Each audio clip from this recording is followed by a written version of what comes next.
आप देख रहे हैं बिजनेस 24 टीवी। मैं हूं विश्वमोहन और आज हमारे साथ बेहद ही खास मेहमान हैं एचडीएफसी म्यूचुअल फंड के नवनीत गुनौद साहब हैं। बहुत बहुत शुक्रिया सर, आपने वक्त निकाला हमारे दर्शकों के लिए। सबसे पहले शुभकामनाएं चाहेंगे, हमारा नया चैनल है दर्शकों। बिजनेस 24 को मेरी तरफ से बहुत बहुत शुभकामनाएं। आप निवेशकों का अच्छे से मार्गदर्शन करिए।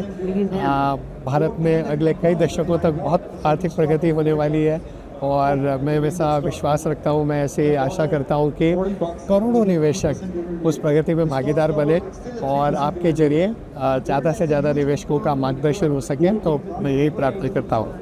ओके, लगातार कई दशकों से आपके साथ बातचीत होती भी रही है, पहले भी अलग अलग प्लेटफॉर्म के जरिए।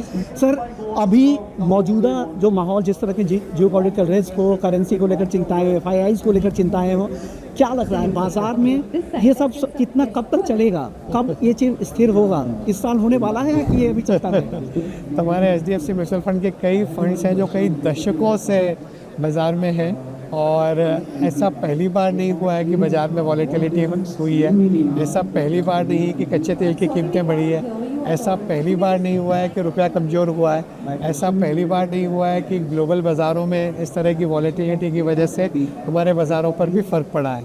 तो ऐसा पहली बार नहीं हुआ है, ऐसा कई बार हुआ है।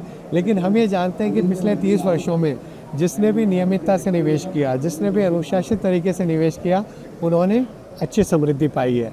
तो आई थिंक ऐसे समय में जब बाज़ार में वॉलेटिलिटी है, जब बाज़ार में अनिश्चितता का माहौल है, अगर आप अपनी नियमितता को नहीं छोड़ते, अगर अपनी एसआईपी को बनाए रखते हैं, आपने सही एसेट एलोकेशन किया, अपने गोल पर ध्यान रखा है, तो आप आगे जाकर अच्छा करेंगे। ओके, कौन सी थीम और सेक्टर आपको ज़्यादा पसंद आ रहा है कि मौजूदा माहौल में? मैं कहूँगा कि ये जो मौका है अभी जहाँ हम खड़े हैं, जिस समारोह में हम खड़े हैं, वहाँ पर बहुत ज़्यादा डिस्कशन कि ये सेक्टर ले लूँ, ये थीम ले लूँ। हमारे तो सब तरह के फंड से मैं बात कर सकता हूँ। मुझे लगता है कि एक आम निवेशक को ज़्यादा ज़रूरी है कि एक डाइवर्सिफाइड इक्विटी फंड, जैसे एक फ्लेक्सी कैप फंड हो गया, उसमें निवेश करना, जहाँ पर एक फंड मैनेजर के पास ये फ्लेक्सिबिलिटी है कि लार्ज कैप में लगाएं, बिग में लगाएं, कि स्मॉल में लगाएं, कि कौन से सेक्टर में लगाएं, कंज्यूमर वाले में या इंडस्ट्रियल्स में, फाइनेंशियल्स में या यूटिलिटीज़ में।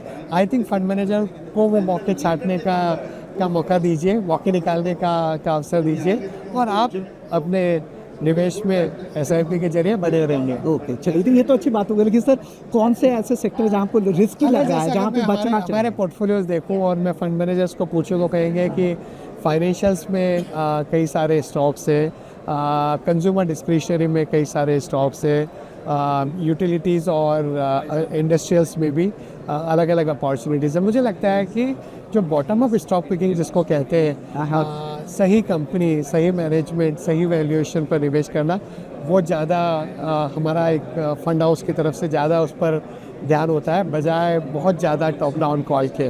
ओके, आजकल गोल्ड और सिल्वर को लेकर बहुत ज़्यादा लोग उत्साहित रहते हैं, क्या अभी भी मौके लग रहे हैं उस तरह से?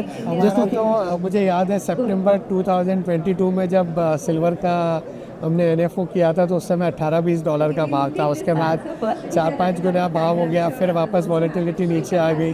तब भी हमने कहा था कि थोड़ा सा एलोकेशन प्रेशियस मेटल्स में होना चाहिए। गोल्ड फंड तो बहुत समय से है, पर कई निवेशक नहीं लगा रहे थे। अभी जब बाजार बहुत ऊपर हो गया तो सब निवेशकों को लगता है कि पूरा सोने चांदी में पैसा लगा देना चाहिए। ऐसा नहीं करना चाहिए। पिछले 3 महीने, 6 महीने, 1 साल का रिटर्न देख के आपको अपना एसेट एलोकेशन निर्धारित नहीं करना चाहिए, जबकि हर एसेट क्लास के लिए इक्विटी भी है, फिक्स्ड इनकम भी है, थोड़ा सा गोल्ड सिल्वर भी है, इस तरह से निवेश करना चाहिए। सर, बहुत ज़्यादा वक्त नहीं लूँगा। 1 लाख रुपए है, 10 साल का नज़रिया है हमारे निवेशकों के लिए, तो क्या कैसे गाइड करेंगे, कैसे डिवाइड एलोकेट कैसे करें, कितना लार्ज? मुझे लगता है कि हाँ, मतलब एक लार्ज कैप हो गया, फ्लेक्सी कैप हो गया, कितना से हर एक व्यक्ति का एक अलग अलग नज़रिया, हर एक व्यक्ति के गोल अलग है, हर एक व्यक्ति का रिस्क एपेटाइट अलग है, तो हर एक के हिसाब से होना चाहिए।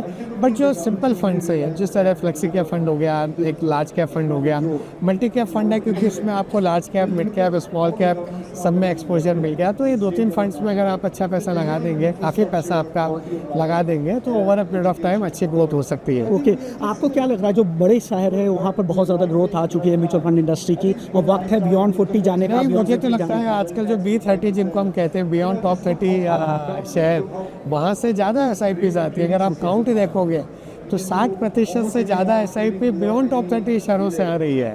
तो इंडेक्स या डायरेक्ट फंड ज़्यादा बेहतर है नए निवेशकों के लिए? जैसे इंडिया में एक्टिव जो फंड्स है उनका एक लॉन्ग टर्म ट्रैक रिकॉर्ड है। जैसे मैंने कहा हमारे कई फंड्स हैं जो जिनमें 25-30 साल का ट्रैक रिकॉर्ड है, उन्होंने अल्फा बनाया है, वो भी करना ही चाहिए। पर अगर इन्वेस्टर को अगर इंडेक्स के फंड की तरफ कुछ झुकाव है तो उसमें भी आप थोड़ा निवेश कर सकते हैं। बहुत बहुत शुक्रिया सर।